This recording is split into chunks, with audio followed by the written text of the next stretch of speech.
tentando trazer um pouco a realidade do mundo que nós vivemos. Eu acho que a NRF esse ano teve um pouquinho de aproximação, veio um pouco mais perto do varejo, da realidade do varejo, pelo menos o que a gente vive.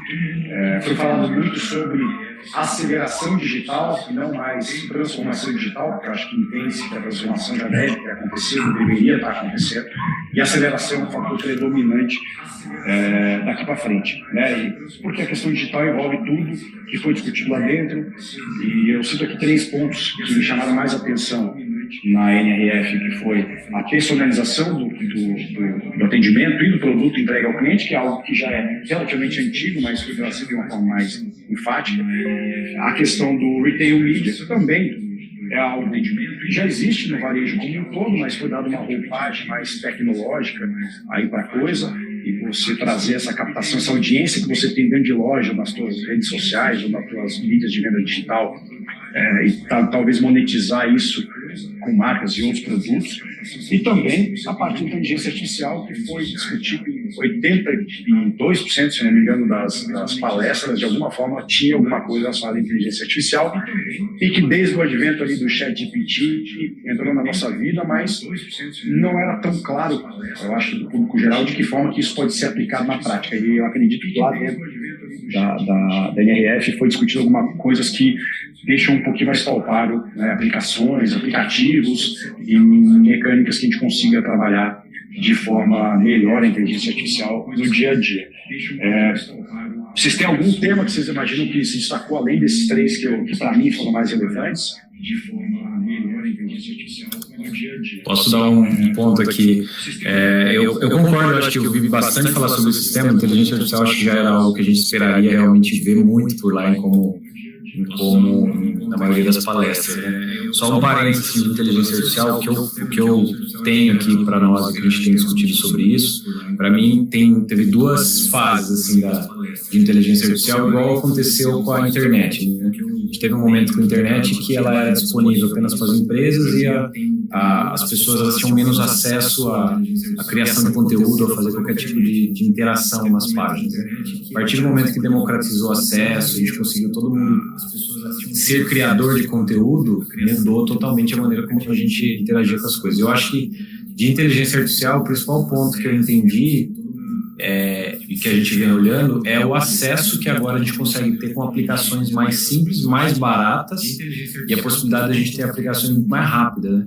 E você não ter necessariamente que desenvolver grandes algoritmos para a utilização. Então, a correlação que eu faço é essa democratização, igual aconteceu com a internet, e isso explodiu o uso, aconteceu agora com a inteligência artificial e todas essas empresas, OpenAI e IA generativa, que a gente agora, de certa forma, democratizou o acesso. Então, eu concordo que acho que esse é um tema super importante. Eu só acrescentaria o tema de envelhecimento da população, acho que um pouco ligado ao que você falou aí do retail media e a necessidade do varejo olhar para esse tema e entender como que adapta ali, seja o varejo físico, seja a sua atuação em canais digitais, para entender o comportamento das pessoas pelo seu comportamento e não somente pela sua idade, né? Que a gente tem hoje diversas idades interagindo dentro de plataformas digitais também. Um ponto interessante que a gente hoje em dia falou de inteligência artificial, a gente lembra do ChatGPT, do Bard, coisas nesse estilo. Realmente se falou muito disso, né? Em como que a gente tem até no mundo digital, né? A gente junta a loja física com o mundo digital. É como que você coloca uma loja, um carrinho de compras para comprar via chatbot, né? Conversational commerce. Mas outro lado muito interessante da inteligência artificial, que eu acho que teve bastante destaque lá, foi como que a gente usa inteligências artificiais específicas, por exemplo, na indústria. No varejo a gente também tem esse problema, mas na indústria aqui mais do meu lado, previsão de demanda é um grande problema. Saber o que você precisa produzir, porque o tanto de lead time é muito alto, o tanto que você tem que comprar matéria-prima e produzir é muito alto, então você precisa sempre estar assertivo no que você vai produzir para entregar para o mercado. E hoje em dia já tem uma série de inteligências prontas, algoritmos prontos de inteligência artificial sendo treinados, já treinados, que você consegue utilizar para refinar a tua previsão de demanda e conseguir ser mais assertivo na tua cadeia produtiva como um todo, né? Isso vai também para o varejo, para acertar o que precisa comprar, então toda a sazonalidade. Então acho que essa inteligência artificial específica, mais focada em algum detalhe, e não só a inteligência artificial ampla, né? Pessoal, pedir desculpa aqui, eu tô com uma pneumonia ainda pós-NRF, que eu tô ficando rouco às vezes aqui, sair do frio lá da NRF para os 40 graus aqui de Campinas. Mas eu acho que essa diversidade de IA que a gente conseguiu ver lá realmente foi surpreendente para mim num evento de varejo. Eu acho que complementando, né, tanto que o Marcelo falou quanto você falou, Diego, a democratização, né, hoje a gente vê a inteligência artificial sendo utilizada pelos grandes varejistas, e a gente tem que entender que o pequeno varejista vai ter que utilizar também, né?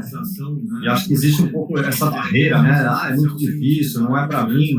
Não, na verdade, é para ele vai ter que aprender a utilizar essa inteligência artificial, né? Vai ter que colocar aí no desenvolvimento dos negócios dele. E a distribuição também, principalmente com esses dados, vai ajudar isso na composição do mix, na composição da logística, né, no acompanhamento dos processos logísticos dele. Então, toda a cadeia aí farmacêutica tem que estar bem atenta aí, porque a inteligência artificial vai fazer com o mercado, né? A verdade é que a gente tem que, agora são passos que a gente vai ter que dar para que seja aplicável para todo mundo, né? Então, é bem o que o Marcelo falou, está democratizando como foi a internet no passado. Um ponto que eu achei interessante da questão da inteligência artificial, que eu falei que eles trouxeram uma conexão um pouco maior, isso eu vi lá no evento e em discussões ao longo do que eu achei interessante da questão da inteligência, no boca a boca ali com as pessoas, que na realidade agora a inteligência artificial com o ChatGPT, agora eles lançando também a loja dele e ficou uma discussão mais em cima de aplicações, de aplicativos, e não necessariamente em você desenvolver algo. Eu acho que no início a inteligência artificial, lá no início do ano passado, quando a gente começou a falar de ChatGPT, criou-se um pouco da visão, como é que eu vou desenvolver a inteligência? Como é que eu vou instalar aqui dentro? Eu não tenho TI, eu não tenho infraestrutura, eu não tenho orçamento para isso. E nos últimos meses começaram a aparecer muitos aplicativos. E aí você começa a perceber como é que ele vai encaixar na tua vida. Eu vou até compartilhar rapidamente aqui uma mandala que a gente tem de soluções. Vocês conseguem ver? Uhum. Isso aqui está dividido por tipo, e tudo isso aqui são soluções relacionadas que envolvem inteligência artificial.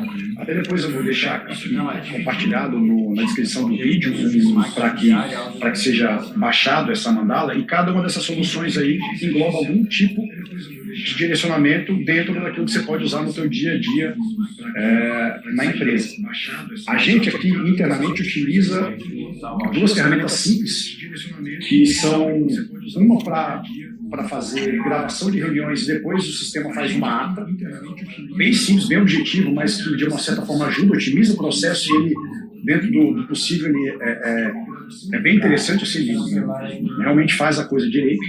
E o outro que a gente está começando a usar agora, que é o HeyGen, que é um sistema onde você grava um vídeo curto, de alguns segundos, e daquele vídeo que você grava, ele consegue gravar diversos outros vídeos sem que você efetivamente apareça em câmera, né? Você só digita o texto e ele pega a sua imagem no primeiro vídeo e faz todos os gestos, a dicção da sua boca, as feições que você, enquanto você fala.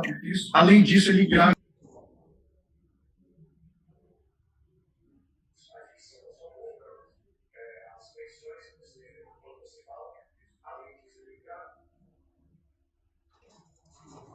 não fica legal, você tem que regravar, às vezes fica com qualidade baixa, às vezes você quer alterar o texto. Por exemplo, no nosso caso, lançamos a funcionalidade uma semana depois aconteceu alguma coisa que entrou alguma coisinha nova ali, mudou, você teria que gravar de novo. Com esse sistema, você só digita lá e faz uma pessoa gravando o vídeo e se torna muito mais fácil. Então, daqui a pouco a gente vai poder lançar funcionalidades na Xpara alguém falando em russo, por exemplo. Eu já vi os vídeos, é muito interessante. Assim, você fala, é perfeito, né? E tem até aplicações para webinar e vídeos do YouTube.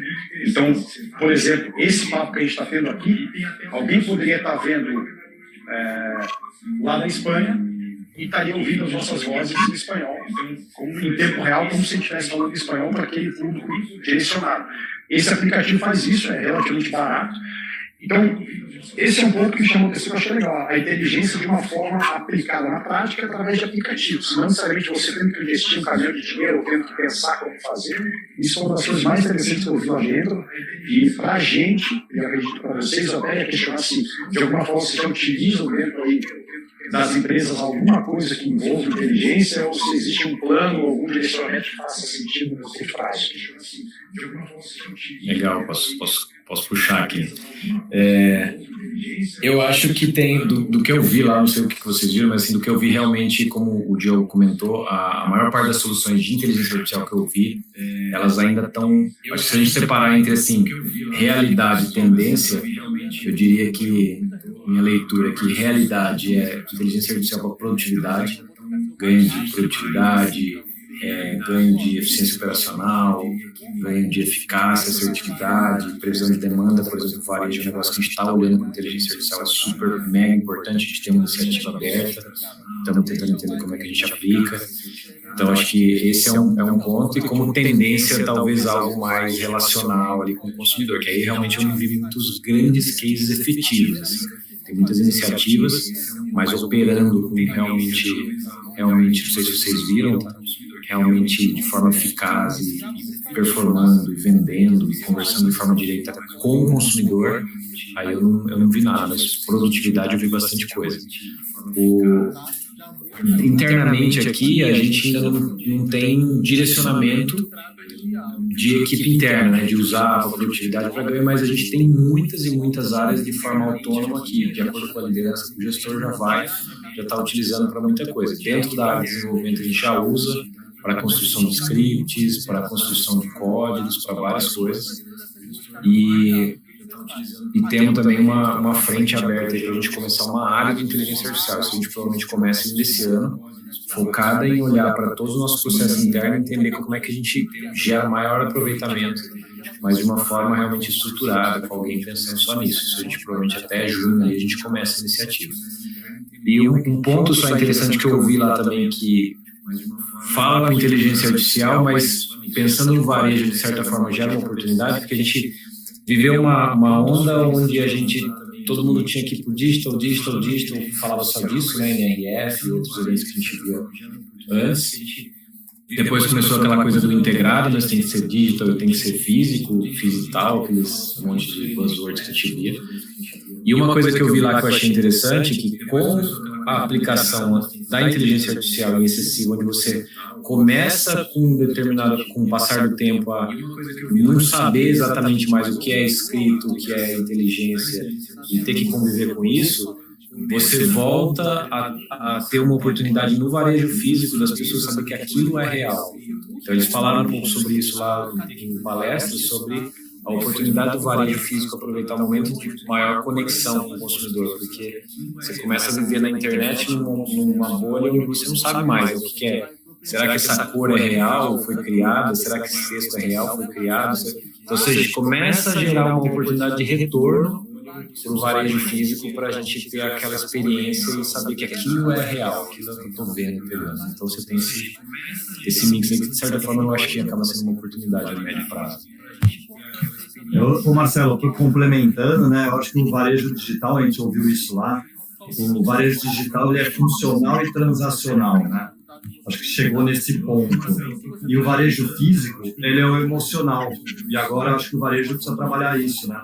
Qual que é a criatividade que o varejo precisa ter para ter uma experiência diferente, para ter um atendimento de qualidade. Isso a inteligência artificial pode contribuir. né, para mudar essa jornada do cliente, ter uma jornada mais valiosa. Então, isso a gente ouviu lá, né, essa questão da omnicanalidade, né, o digital e o físico, e o físico ganhar força novamente, e você entender seu cliente, você conseguir criar essa jornada e criar essas estratégias omnichannel, né? Tem que ter. O varejo físico vai ter que criar isso. E mais um ponto, né, que eu acho que pode continuar nessa visão, é também a necessidade do consumidor, né, do shopper, ser identificado nesse varejo físico, né? Ele gosta de chegar no varejo e ser identificado. A gente ainda tem muitos varejos que você só é identificado no final da sua jornada, né?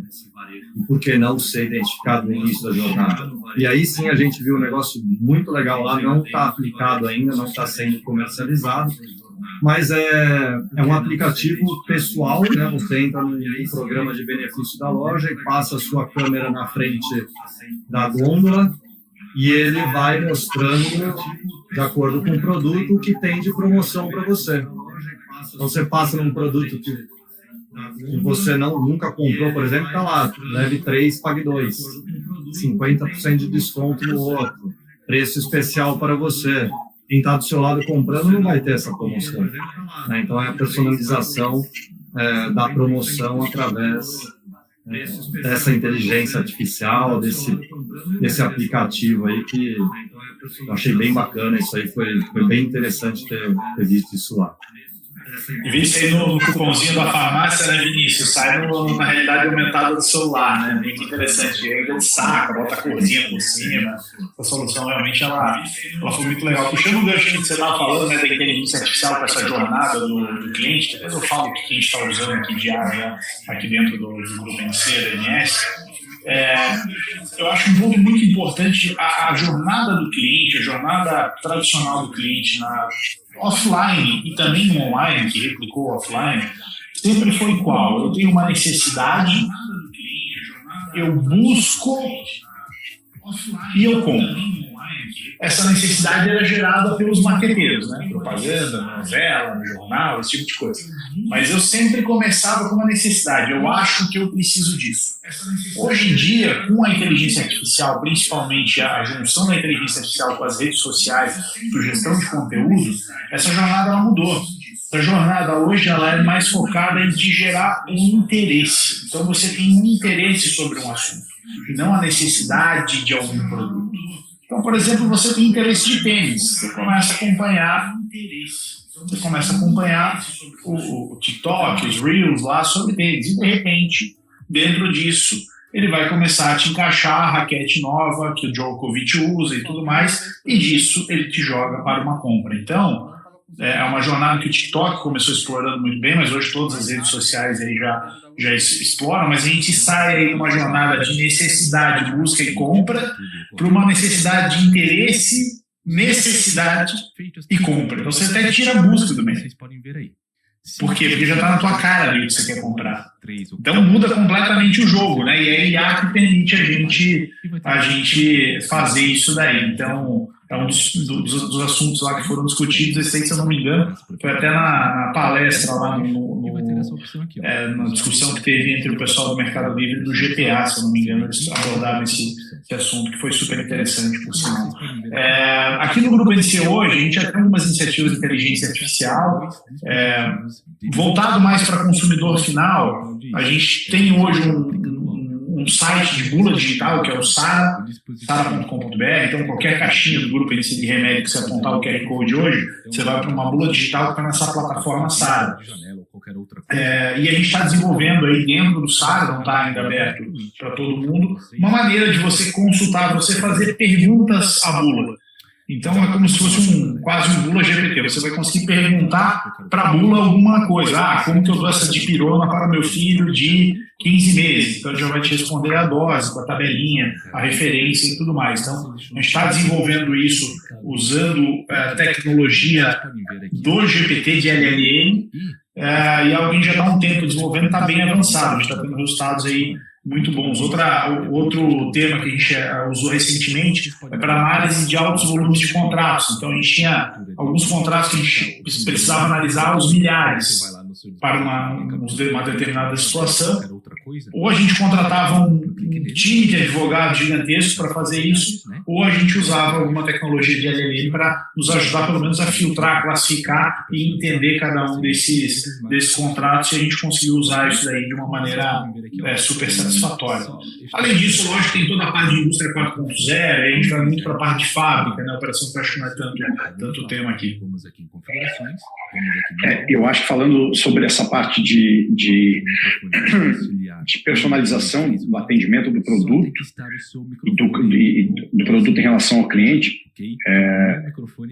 já indo no sentido de utilização do IA também, que eu acho que o Vinícius comentou no início sobre a questão da utilização de programa de fidelidade, alguma coisa que identifica aquele cliente, aquele shopper no início da jornada, para que você consiga personalizar as ofertas e trazer algum diferencial com aquela relação daquele cliente naquele momento que ele está fazendo a compra.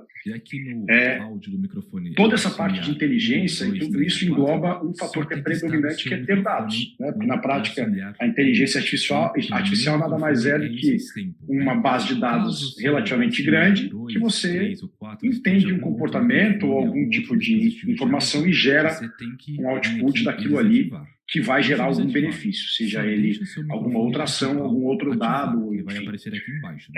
E dentro da cadeia farma, falando de suprimento inteira, desde a indústria até o varejo, eu acho que se torna cada vez mais relevante a gente trazer a junção dessas informações. E alguém falou lá na palestra que você não é uma ilha. Você não é uma ilha. Então você tem que compartilhar as coisas. Obviamente dentro das características legais e corretas, mas a troca entre os stakeholders ali dessa cadeia de distribuição e venda e varejo, indústria, tem que estar mais unido e a troca tem que ser mais constante. Inclusive porque a gente sabe muito bem que a ruptura no varejo é altíssima, dependendo do caso, principalmente do independente, né? Está reduzindo isso, mas ainda continua sendo uma dor, e ao mesmo tempo muitas vezes a indústria não tem essa informação que chega lá na ponta, ou seja, tem ruptura dos dois lados, às vezes tem um excesso de produção de um lado, ruptura do outro. Eu acho que um ponto bem importante para que a gente consiga ter essa inteligência artificial trabalhando em prol do nosso ecossistema é que haja uma junção dessas informações e uma troca dessas informações de uma maneira mais organizada, mais constante. Isso foi falado bastante lá, ter essa análise de dados de maneira periódica entre os elos dessa cadeia de venda como um todo. Na palestra do Mercado Livre, depois, eu estive ali falando com o pessoal do Grupo Pão de Açúcar, que eles comentaram que dentro do Mercado Livre, eu acho que eles são os maiores vendedores de alimento, né? Então, e aí entra numa outra questão que é a personalização. Você está onde o cliente quer que você esteja, independente de onde for. Ele tem uma venda gigantesca nas plataformas próprias e uma grande venda ali no Mercado Livre. E ele comentou que há uma troca muito constante com o Mercado Livre em relação às informações do que é que o cliente que busca algo, como ele chega até o grupo GPA ali para comprar aquele produto, aquele alimento. Eu acho que no caso de medicamento existem características aí legais que a gente tem que atender que são diferentes a parte do alimentar. Mas indo na parte do dado e já seguindo na linha da personalização, de que forma que vocês enxergam a gente poder ter isso em relação ao farma? Realmente via através de CRM? Como é que esse dado ele pode circular de uma forma mais clara, objetiva? Como é que a farmácia captura essa informação do cliente, não obviamente ocultado? Como é que ele passa isso para os elos da cadeia, para a distribuição, para a indústria, para que a gente tenha ali duas coisas? Primeiro, acho que um dado mais assertivo para que você tenha inteligência de forma mais assertiva também, e o outro para que você tenha essa personalização. Quando você entender qual é o comportamento de compra daquele cliente, faz com que você tenha a fabricação de medicamentos e outros produtos em prol daquilo que o público está querendo, né? Uma coisa que foi dito muito lá é que cada vez mais as pessoas estão heterogêneas. Então, você fazer uma análise de tipo de perfil de cliente que antigamente se fazia, vou dividir por idade. Né? Então tem a camada até 20 anos, até 30, até 40. Mas dentro dessa camada você já tem diversos pequenos perfis de comportamento de cliente que são diferentes entre si. Ou seja, como é que você prevê o que você vai vender, como você vai vender, quem que você está atacando, de que forma que você ataca essa pessoa, em bom sentido, comercialmente falando, sem ter uma informação. Então, hoje, existe, na visão de vocês, para o mercado farma, uma clareza entre que tipo de produto eu vou vender, de que forma, e aí eu acho que mais o Diego pode pontuar dentro do grupo ele ensina a parte de fabricação. Você acha que é fácil de prever o que o cliente quer lá na ponta, de que forma que vocês conseguem ter essa informação de forma constante, né, essa troca com o varejo, o que você acha que pode ser trabalhado entendendo que isso é uma necessidade que claramente lá na NRF foi falado de forma constante e trazendo para a nossa realidade de que forma que você acha que essa informação pode circular e de que forma que você vê ela que ela é hoje, ela é eficiente, ela ainda está muito aquém do que seria necessário para que tivesse uma previsão de fabricação e de tipo de produto específico para aquilo que está tendo mais venda, mais demanda? Hoje na indústria, né, a gente trabalha com dois modelos. Você trabalha com uma indústria empurrada, que é a tradicional, onde você planeja e empurra para os distribuidores, ou você trabalha com a indústria puxada, onde você é um Kanban, né? Conforme vai consumindo, você vai tirando. A indústria farmacêutica acaba sendo um híbrido disso. Por quê? Porque como você tem um lead time muito alto, você não consegue reagir de uma maneira tão rápida. Então, para isso, esses dados aí efetivamente são fundamentais e eles têm que ser trabalhados na cadeia como um todo, né? Não adianta simplesmente o distribuidor colocar o pedido e a gente ver se tem estoque ou não tem para entregar, ou o PDV colocar o pedido para o distribuidor e assim por diante, né? Então, hoje a gente trabalha efetivamente com uma previsão muito baseada em histórico, em previsão de demanda da cadeia como um todo, e não uma análise holística. Eu acho que um dia a gente vai chegar nesse ponto. Eu acho que é uma excelente provocação, sabe, Gustavo? De como que a cadeia como um todo, né, o supply como um todo, desde o consumidor, né, passando pela farmácia, pelo distribuidor, pela indústria, até o fornecedor dos insumos, né, como que a gente consegue conectar isso numa previsão única. É um grande desafio. Eu acho que talvez aí esteja um próximo unicórnio aí que consiga quebrar esse código. Com certeza. Acho que juntar todas juntar todos os elos para analisar dado, eu acho que é um desafio ainda, né? A gente tem muito dado, o mercado farma principalmente tem muito dado, mas é difícil juntar tudo isso. E honestamente, eu acho que, fazendo até uma autocrítica, assim, mais forte, talvez para todos nós, para mim, acho que a primeira coisa que eu sou um defensor da visão do consumidor, da visão do cliente, né? Eu acho que é um tema que a gente fala muito em relação a cliente no centro, human-centered design, fala muito sobre esse colocar no centro, mas a gente como varejo em si, né, independente, o menor, principalmente associativo, tem uma capacidade muito pequena ainda de fazer isso. E, de fato, você conseguir mover as decisões do negócio com base em colocar o seu cliente no centro, o que importa realmente aqui, qual é a demanda que eu tenho, quais são as necessidades. Eu acho que se a gente conseguir alinhar esse objetivo em relação a, de fato, a gente colocar esse consumidor, que é quem dita toda essa demanda, né? Quem vai ditar toda a demanda no dia a dia parte dali. E eu alinhar toda a cadeia de distribuição, de indústria, de varejo, com esse mesmo objetivo, na minha opinião, é o primeiro passo, que eu acho que é um ponto que ele é básico em todas as NRFs, né? Toda NRF, pelo menos que eu participei, sem nenhuma exceção, fala sobre a necessidade, e quem está mais à frente disso, como os exemplos que vocês citaram do GPA, eles já estão genuinamente utilizando dados e informação baseados no comportamento do consumidor e tomando decisão com base nisso, né? Então, acho que essa, para mim, assim, o que denota quem está um pouco mais na frente.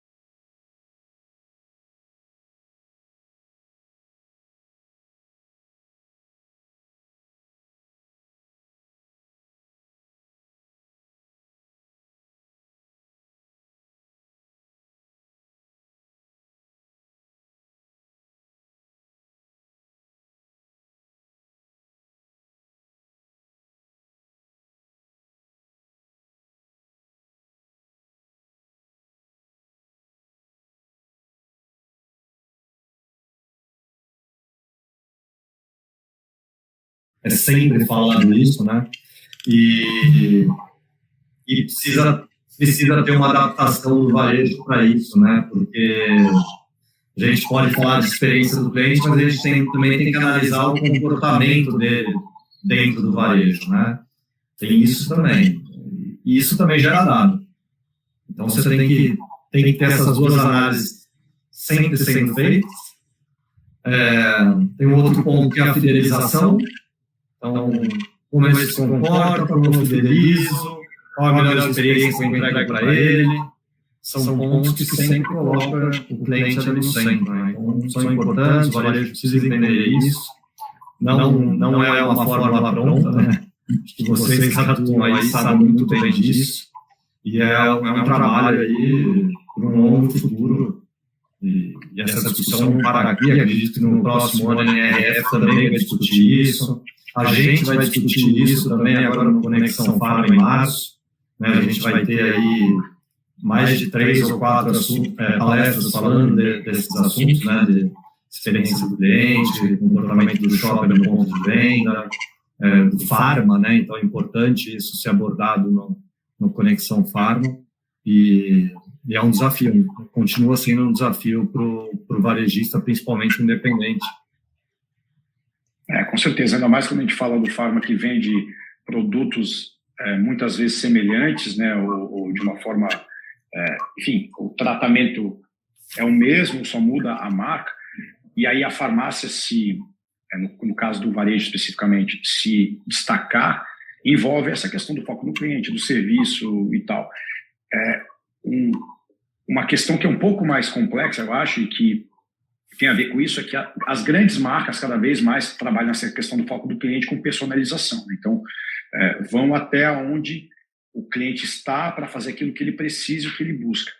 Só que todas as vezes que se cita situações nesse aspecto, elas não são escaláveis, elas não são necessariamente rentáveis no médio e no longo prazo. Né? Você ter uma especialização e fazer exatamente o que o cliente quer exige um investimento relativamente pesado. Então, trazendo para o varejo Pharma pequeno, no geral, é mais difícil.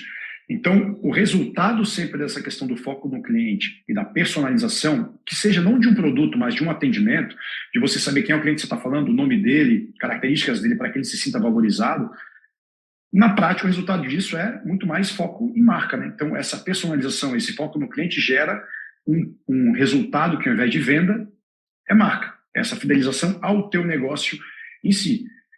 E aí eu acho que faz muito mais sentido. Falaram lá um pouco, fizeram uma relação com as gravadoras, em algum momento deixaram de ganhar dinheiro porque o mundo foi mudando ao longo de uma jornada. Mas as bandas efetivamente continuaram ganhando, porque existia uma legião de fãs daquelas bandas. Né? A gravadora não tinha fã, ela tinha um cliente. Então, trabalhar essa personalização e esse foco no cliente, um pouco do que a gente tem de dificuldade, já no Brasil, com as características que nós temos, normalmente as ações que a gente toma é pensando no resultado direto que elas geram financeiramente, de forma monetária.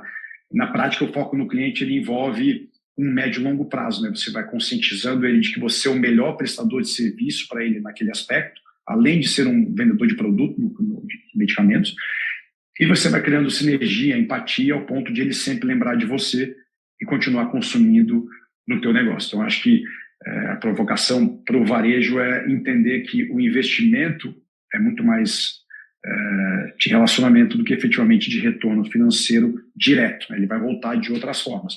Claro que a gente tem necessidades, dificuldades que às vezes dificultam um pouco esse pensamento de médio e longo prazo.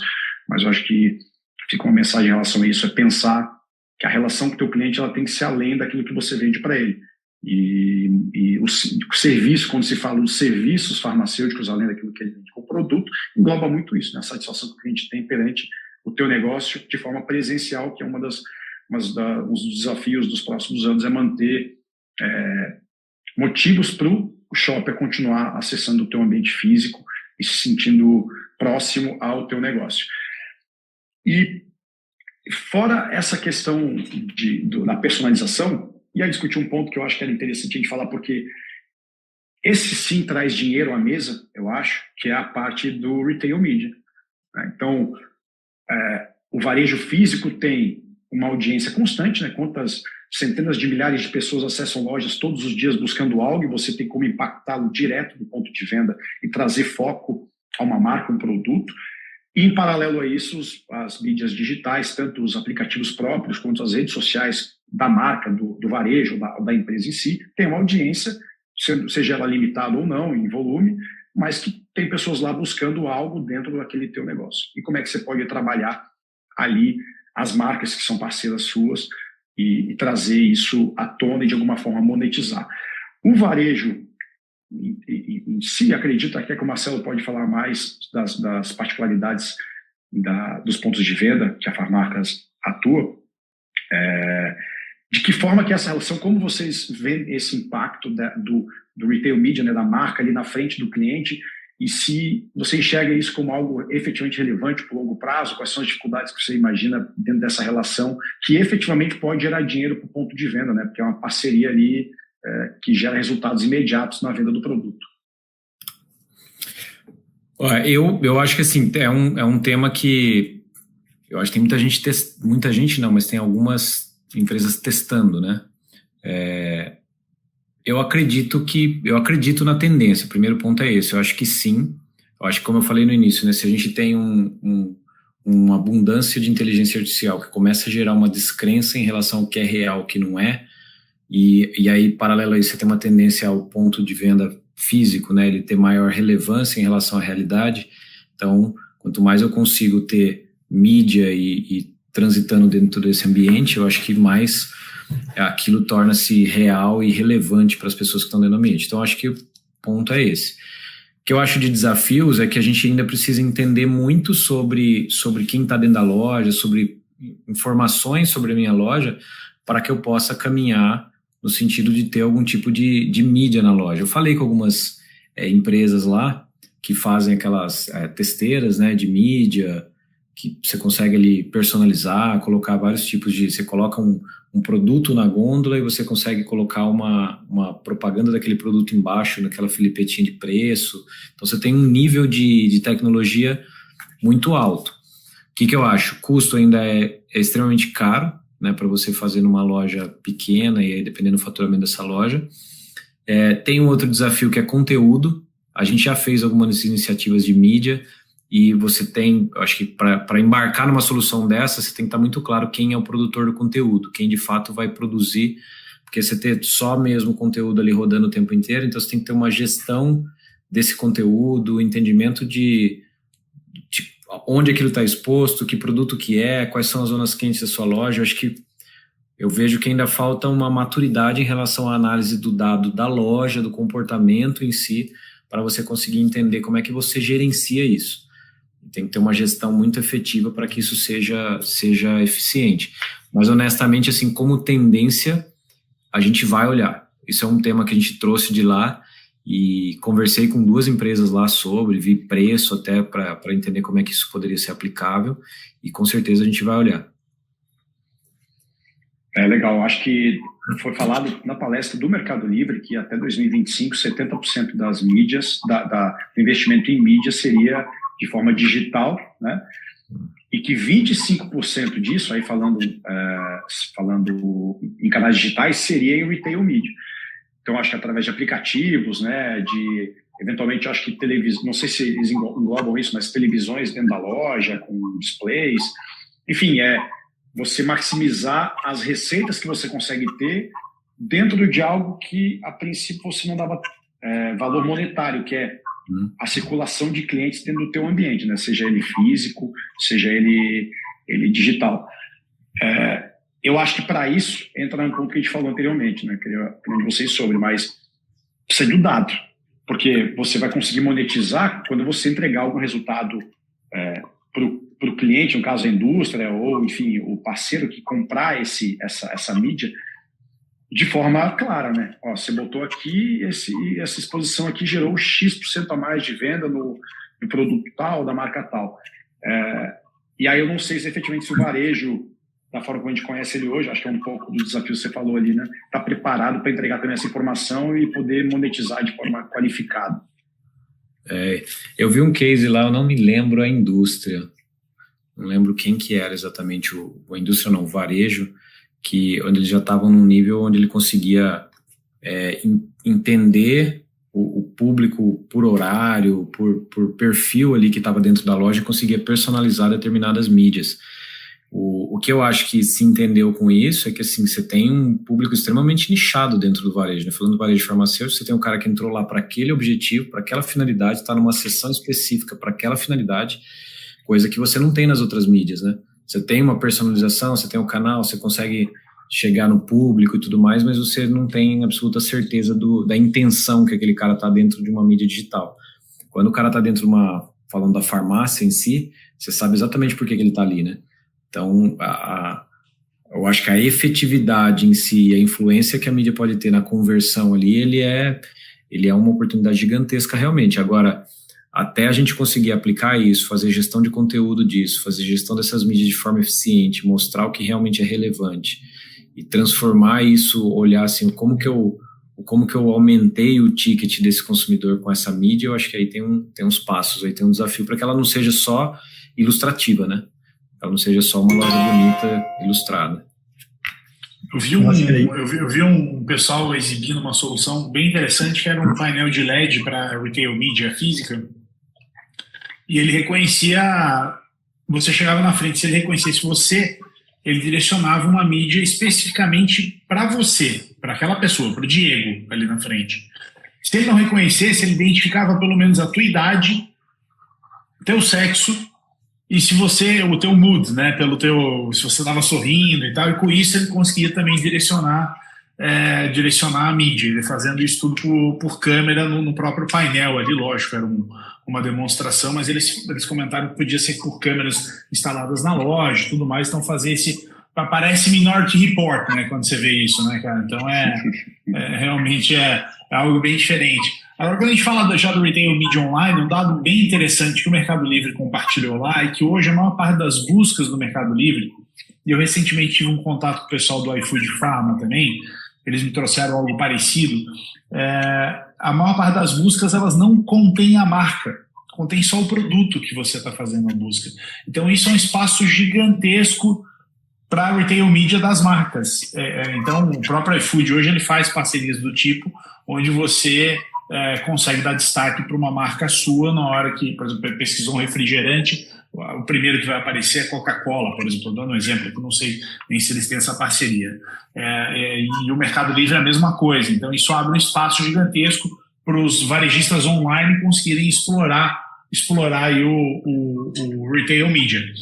Nessa linha do Retail Media também... Eu acho que foi 80%. Desculpa. Eu acho que eu tinha esse dado. 80%, né? 80% o cara não especifica a marca, né? E eu vi uma outra palestra que eu achei super interessante, que o cara conectou dois problemas muito grandes, né, do varejo atual. Um deles, o Retail Media, e o outro, a devolução. Acho que teve mais de 10 ou 15 palestras falando só de devolução na feira. Devolução de mercadoria que você compra online, que é um grande problema. Para a gente no Brasil já é um problema. Imagina lá para o americano em Nova York, não tem porteiro, não tem nada na porta deles, e menos ainda a agência da USPS, da UPS Fácil, né? Então, aqui no Brasil, aí, algumas transportadoras têm feito parcerias com varejistas e faz o retorno pelo varejista. Lá o que eles estão usando muito são alguns totens. E aí esses totens, eles colocam propaganda no totem também. É um totem que nem o armário da Amazon, que você compra e tá o teu produto lá para você pegar e levar embora. Você tem um totem, tipo aqueles depósitos de carta antigo que você via lá nos Estados Unidos, onde você deposita a tua caixa lá dentro para devolução. E eles já encaixam o Retail Media em torno daquele produto de devolução, ou até mesmo digitalmente, porque ele aparece uma tela para você escanear o QR Code e tudo mais e depositar o teu produto lá dentro. Eles acabam atacando aí dois problemas aí de uma vez só. E para complementar o do Retail Media, né, falando da gestão de conteúdo, gestão de canais, e a gente ouviu lá nessa palestra também, e um varejista grande, né, o GPA, um varejista grande, ele falou da importância de você ter colaboração de empresas que conhecem bem a gestão de conteúdo e a gestão de mídias, né? Senão o varejo por si só não vai conseguir desenvolver isso, né? Bem interessante. Isso é complexo, esse assunto, né, do Retail Media, mas acredito também que vai acontecer e tem que evoluir. né? E esse ponto que o Diego tocou agora, do retorno, né, é a questão da rastreabilidade, né? Como eles estão preocupados hoje na rastreabilidade da entrega, rastreabilidade... Acho que tiveram algumas palestras ali de rastreabilidade, né? E a informação chegando no consumidor, né? Seu produto está aqui, seu produto já saiu, seu produto vai ser entregue tal hora, e realmente ser cumprido aquilo, né? O Mercado Livre já é um exemplo disso aqui, e acho que poucos varejistas conseguem fazer isso, né? Dar tanta informação correta para o consumidor ali, né? Isso que melhora a experiência no final do dia, né? Isso eu ouvi lá um dado que era de 94% das pessoas querem ser notificadas de um atraso na entrega, né? Acho que era isso aí. E, então, realmente ver como o serviço ele é altamente relevante para o consumidor. Além da questão do produto que ele está comprando, eu quero saber quando eu recebo, se eu vou receber atrasado. E aí, como você falou, o Mercado Livre é diferencial nisso, é um diferencial nisso aí. A FedEx, eu acho que falou sobre um dado também de retorno que o Diego comentou, que acho que 96% dos consumidores que têm facilidade em retornar os produtos, né, em devolver os produtos, eles retornam a comprar naquele varejo. Quando eles conseguem devolver o produto de forma simples, né? Eles têm até uma solução que eles estão lançando lá, eu não consegui ver, que é usar o dado dele de logística para oferecer esse mapeamento de ponta a ponta. Claro que não para o Brasil, né? Mas é interessante. Eu acho que chama FDX. FDX, acho que não lembro. É isso aí. E outro dado que eu acho que é interessante, só para complementar isso tudo, é que 70% dos compradores pesquisam em marketplace antes de comprar. E aí vai um pouco da linha do que a gente falou, dessa relação de GPA Mercado Livre. Então, eu preciso estar onde o cliente quer pesquisar por mim, não necessariamente ele vai comprar através daquele canal. Antigamente, se tinha uma barreira muito grande, né? Então, mas eu tenho que ter o meu canal de venda e ponto. Não, agora eu tenho que ter o meu canal de venda, tem que estar no marketplace, tem que estar em outras lojas, em multimarcas, isso produtos em geral. O Pharma tem a característica do medicamento, mas tem muito produto dentro da farmácia que você consegue encontrar em outros canais aí de fácil acesso online, né, inclusive até em marketplace. Então, fica essa provocação, a gente sempre foi muito apegado a ter o controle, digamos assim, dos nossos canais de venda, né, para poder controlar a comunicação, para poder controlar, eventualmente, precificação de forma mais assertiva, mas, ao mesmo tempo, o cliente, às vezes, não quer comprar naquele canal, ele quer comprar de ti através de outro modelo, de outro ambiente. E aí, nesse caso, os marketplaces têm se tornado uma tendência cada vez maior,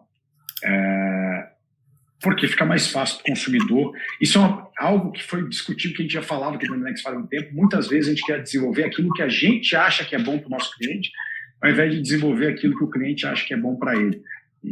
Porque nem sempre as variáveis são as mesmas, né? A gente tem uma visão mais negócio, o cliente tem uma visão mais benefício, e às vezes a coisa desencaixa. Mas no final das contas, acho que é uma tendência cada vez maior de estar onde o cliente quer que você esteja. E eu vou trazer aqui, aproveitando que a gente está encaminhando para o final, deixa eu ver se tem mandado aqui 2 perguntas, e eu queria que a gente discutisse. Uma delas é do Gustavo Scarpa, que é: o que vocês encontraram na NRF que poderá alavancar a jornada do consumidor farma, e se o emprego da inteligência artificial conectado ao perfil do consumidor ou paciente vai ser uma realidade a curto prazo para a indústria e varejo? Então, se o emprego da inteligência artificial conectado ao perfil do consumidor vai ser uma realidade a curto prazo. Você acredita que esse curto prazo vai existir? Ou é alguma coisa mais... Cara, eu acredito. Eu acredito que sim. Eu acho que a gente está com um nível de acesso à inteligência artificial hoje que só depende de que fazer, da gente realmente, acho que quebrar a resistência, porque ainda tem muita resistência em utilizar, mas eu acredito que o potencial é muito grande, cara. Eu acho que esse curto prazo, a gente tem que, falando por mim aqui agora como varejo, a gente está trabalhando esse ano para a gente começar já a estruturar mecanismos para conseguir entender como é que a gente usa isso para melhorar essa experiência, para ser mais assertivo com a experiência, com essa jornada. Eu acho que tem uma mudança quando eu falo jornada, assim, para a gente separar que eu acho? Acho que a grande maioria do varejo ele foca numa jornada que chama de jornada de compra, né? Que é o que o Diego estava falando lá. Você gera o interesse, né? Você tem o cara toma uma decisão, ele vai numa loja, efetiva uma compra. Então você vendeu. Isso para mim é a jornada de compra. O que eu acho é que a gente tem que olhar, tem um conceito de funil ampulheta, não sei se vocês já ouviram falar, que assim, a primeira etapa desse funil ampulheta é isso, você tem um produto, gera interesse, efetiva a venda, pronto, acabou aí. Então o que eu quero nesse modelo como varejo? Eu quero comprar na melhor condição possível e eu quero vender no melhor preço possível que me dê a maior lucratividade. Quando a gente passa a olhar para a parte de baixo, que aí eu acho que é onde entra a oportunidade com inteligência artificial, a gente começa a olhar mais nos interesses daquele consumidor que foi embora e o que de fato ele está interessado como produto, como comportamento, óbvio que com foco na venda, mas o que de fato faz sentido para ele. Analisar o que aquele cluster de consumidor compra com quais produtos e como que eu ofereço para ele. E aí, nesse ponto, quando a gente emprega qualquer inteligência artificial, eu acho que a gente tem um potencial de escala e de entendimento dessas jornadas muito mais dinâmico e rápido do que a gente ficar fazendo cruzamentos simplificados com utilização de CRM ou com utilização de qualquer regra simples. Então, acho que essa escala de entendimento e aprendizado e entendimento, acho que ela tem um potencial muito grande e que, na minha opinião, só depende agora da gente debruçar tempo para fazer isso. Quando a gente olha para a indústria, a gente esse acesso à informação do consumidor final ela acaba ficando muito distante, porque ela está lá no varejista. Mas a gente tem programas, né? Tem programas de benefícios que a indústria concede, né? Os descontos do laboratório. Agora, com esses programas de bula digital, a gente consegue ter um contato mais próximo do cliente para entender um pouco melhor ele. E, na minha visão, isso consegue ajudar muito a direcionar o desenvolvimento de novos produtos, sejam produtos inovadores ou evoluções de produtos atuais, como apresentações de maneiras diferentes. Mas ele também consegue ajudar muito a gente em toda a questão de previsão de demanda, para a gente conseguir produzir o que o mercado precisa naquele momento. E eu acho que vai ser em curto prazo, com certeza. Eu acho que é algo que cada vez mais está na nossa mão. Lógico, a adoção ela vai começar sempre de uma maneira embrionária em um ou outro ponto, né? Mas aos poucos isso vai se expandindo, assim como foi o dado.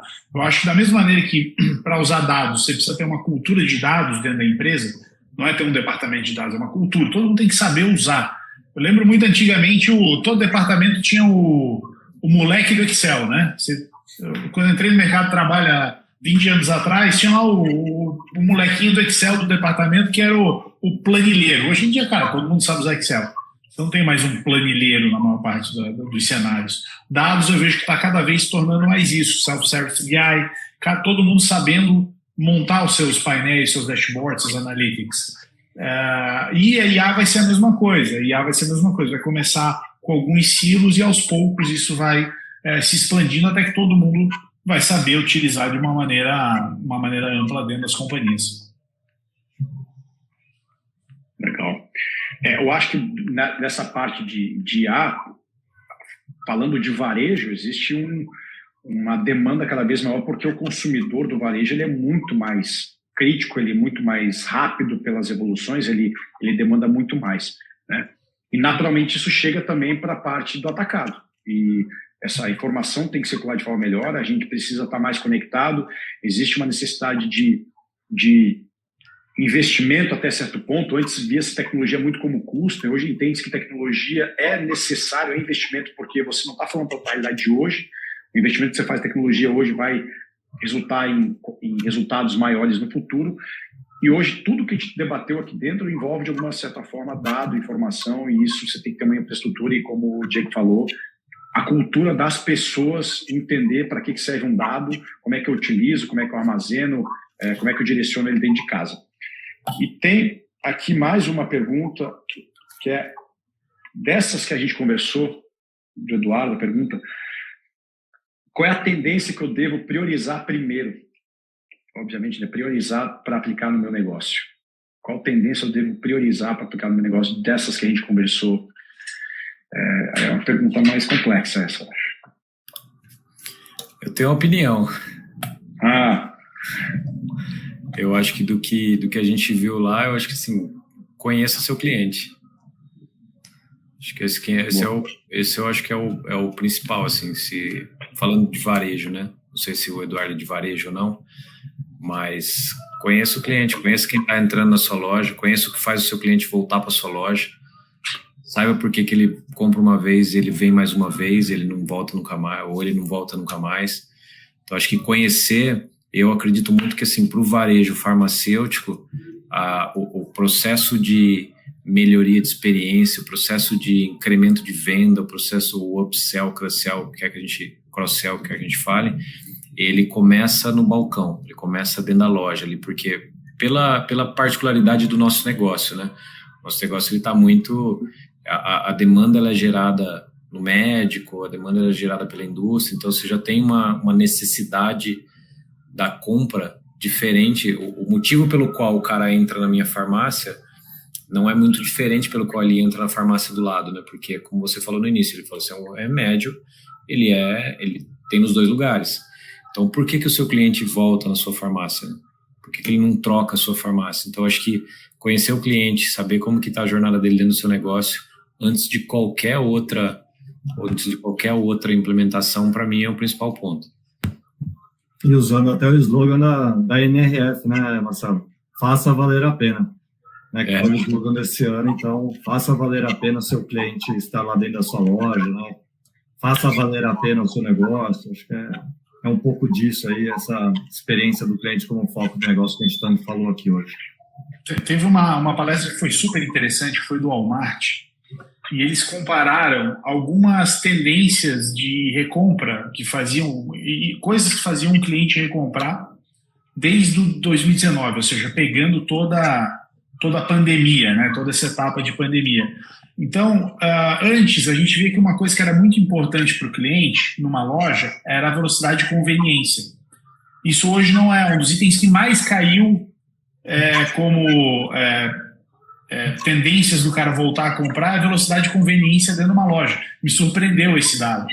E os dois que mais subiram, o primeiro foi digital, ou seja, ele conseguiu oferecer uma experiência digital para aquele cliente, e o segundo foi toda a questão de rewards, de promoções e rewards, de como que eu agrego esse cliente. E você só consegue fazer rewards conhecendo muito bem o teu cliente, né? Senão você não consegue ir para esse lado. Então, eu acho que, e o Edson fala isso sempre, né, Marcelo? O digital tá dentro, né? Não tem mais como fugir desse cara, né? Então, e é o que mais apareceu aqui, é o que mais hoje incentiva um consumidor do Walmart a voltar a comprar no Walmart americano. E o consumidor já está digitalizado, né? Você pegar o negócio, o varejo nosso, e fala assim, a gente tem que digitalizar, a gente tem que ter tecnologia, a gente tem que ter uso de dados, mas, cara, o consumidor já está utilizando o ChatGPT, já conhece muitas coisas, então ele traz... Você tem vantagem para o consumidor com a tecnologia e o acesso, o cara já está muito, a gente mesmo, né? A gente é muito adepto claro que não tem os níveis, né? E para o empresário, para o negócio, você tem esse desafio de conhecer esse consumidor que já está digitalizado. E eu acho que a gente vai caminhando já para o fim aqui do papo. Acredito que desde o varejo, ele, no geral, ele é sempre, como eu falei anteriormente, mais desenvolvido, ele é mais latente a esse desenvolvimento, porque o consumidor exige mais isso. Em algum momento, esse comportamento também chega na relação entre empresas, né? Porque são pessoas que consomem no varejo e essas mesmas pessoas são aquelas que consomem na relação entre empresas. E aí eu acho que fica a mensagem de começar a investir cada vez mais em tecnologia, entendendo que isso é relevante para o futuro do negócio hoje, com o advento das inteligências artificiais. Se você não começa a implementar isso dentro do teu negócio, e outro concorrente tem isso, você compete com uma situação que é infinitamente superior, você fica completamente fora do jogo se você não começa a trabalhar, a pensar, pelo menos ter essa cultura de, ao menos de forma inicial, conversar, estudar, ver de que forma que as informações e a tecnologia baseado ali também em tecnologia, em inteligência artificial, podem resultar em benefícios no teu negócio. Alguém quer dar mais uma mensagem final em relação a isso? Algum ponto para a gente dar um encaminhamento ao fim? Eu tenho um ponto aqui que eu anotei da palestra do Magic Johnson lá, não sei se vocês todos devem ter visto, né? Que ele falou muito sobre liderança, e é um ponto que o Edson, que é o nosso presidente aqui, presidente da Farmarcas, fala bastante, e principalmente para o pequeno varejo. Ele falou um ponto a importância dos bons competidores, né? Porque em geral no pequeno varejo a gente quando surge um competidor do lado, quando você tem uma farmácia ali do lado, você entre aspas, deseja o mal, né? Você quer ter o melhor, você quer entender a estratégia do cara, e ele falou um ponto que ficou muito claro não, assim, mas muito alinhado com o que a gente pensa aqui, que assim, quanto mais você tem um bom competidor do seu lado, melhor acho que você tem capacidade de elevar seu nível de uso de tecnologia, como você falou, de uso de informação, mais ele te desafia. Então acho que chega a ser importante a gente ter bons competidores ou competidores junto com a gente. Tem grandes redes que estão bem avançadas em uso de dados e tecnologia, e eu acho que isso é um ponto positivo para a gente pensar da importância da gente ter esses competidores aí, seja qual o segmento que a gente esteja, para que a gente possa realmente se puxar em evoluir o nosso negócio, buscar informação, buscar conhecimento, buscar tecnologia, para que a gente possa evoluir de fato. Acho que esse para mim foi um ponto que marcou lá nessa palestra do Magic Johnson. Vi a palestra também do Mark Benioff, que é o CEO da Salesforce, e a palestra dele inteira não foi uma palestra, foi um bate-papo, né, uma entrevista, mas assim, ele do começo ao fim, ele falou muito do que a gente falou aqui hoje, mas com um foco gigantesco em 2 temas. IA, e como que a IA impulsiona a personalização. Porque o que ele fala hoje é que se você já tem um CRM, você já tem os dados do teu cliente. Então, basicamente, hoje a Salesforce é a maior fornecedora de soluções de IA, eu desconhecia isso, através do Einstein, e como que eles conseguem auxiliar os varejistas a usar esse dado que já possui para impulsionar a personalização. Então, eu acho que quando a gente fala de varejo, personalização, cultura de TikTok é o que a gente tem aí para frente, é o que foi mais falado lá na feira. E eu vou deixar só um recado, o que os dois falaram já complementa tudo, mas eu acho que o que fica de lição é que o varejo precisa ser um varejo adaptativo, né? Não é nem transformacional mais, é adaptativo, e vai seguindo com esses 2 exemplos aí, tanto que o Marcelo colocou e o Diego, mas acho que o que eu trouxe de lá é isso, a adaptação é a palavra que fica aí para o varejo. Bom, a consultoria Deloitte lá trouxe citou ali a lei de Moore, que diz que a cada 18 meses a tecnologia duplica a capacidade de processamento. E com a inteligência artificial, esse tempo reduz para 3 meses. Então, fica muito claro como a gente precisa acelerar o nosso processo de entendimento de que essas variáveis que foram discutidas aqui hoje, dentre outras que tem no mercado constantemente sendo faladas, de inteligência de dados, de informação, de processamento, de tecnologia, elas precisam estar dentro do nosso negócio a partir de hoje, né? Se a gente não está discutindo isso, a gente está atrasado, porque essa velocidade tende a reduzir cada vez mais, e todos os meses a gente vai continuar ficando para trás caso a gente não esteja ciente de que o mundo efetivamente mudou. Eu acho que muito do que a gente discutiu nos últimos anos já permeia aí inteligência artificial, dados, informações, mas para mim, e para a Nexfar aqui, que é uma empresa que constantemente está vendo tecnologia e analisando isso, porque é o que a gente faz, é o nosso core, nunca ficou tão latente assim, esse tipo de comportamento, nunca foi tão evidente como, inclusive a gente, que é da tecnologia, constantemente tem que estar se atualizando, porque a coisa está cada vez mais rápida. Acho que o varejo precisa entender isso, a distribuição precisa entender isso, a indústria precisa entender isso. Eu acho que esses elos da cadeia conversando e tendo uma relação cada vez mais positiva, mais próxima e mais constante, esse tipo de evolução tende a ser unificada, né? Todo mundo apoiando todo mundo, porque É um desafio para todos, tendo em vista que é um cenário completamente diferente do que a gente sempre vivenciou. É um cenário que é desafiador, porque envolve muitas variáveis que a gente desconhece. Poucas pessoas têm controle e conhecimento profundo sobre esses sistemas que a gente conversou aqui dentro. Então, essa troca que a gente fez aqui hoje, no dia a dia de trabalho, ela tem que acontecer cada vez mais e um se apoiar no outro, tendo em vista que essa cadeia de suprimento no farma, ela é muito próxima, ela é relativamente pequena quando você fala de distribuição e indústria, então é muito fácil a gente ter essas trocas. Eu acho que ela é extremamente relevante para a gente ter um futuro rentável, que é o que a gente busca cada vez mais no mercado farma, e para passar por esses momentos de desafios que não só o farma, como outros mercados estão passando nesse momento. Eu acho que esse apoio em comum e utilizar esses canais de comunicação que nós temos constantes para poder cada vez mais trabalhar e evoluir em conjunto, utilizando tudo que a tecnologia tem nos oferecer.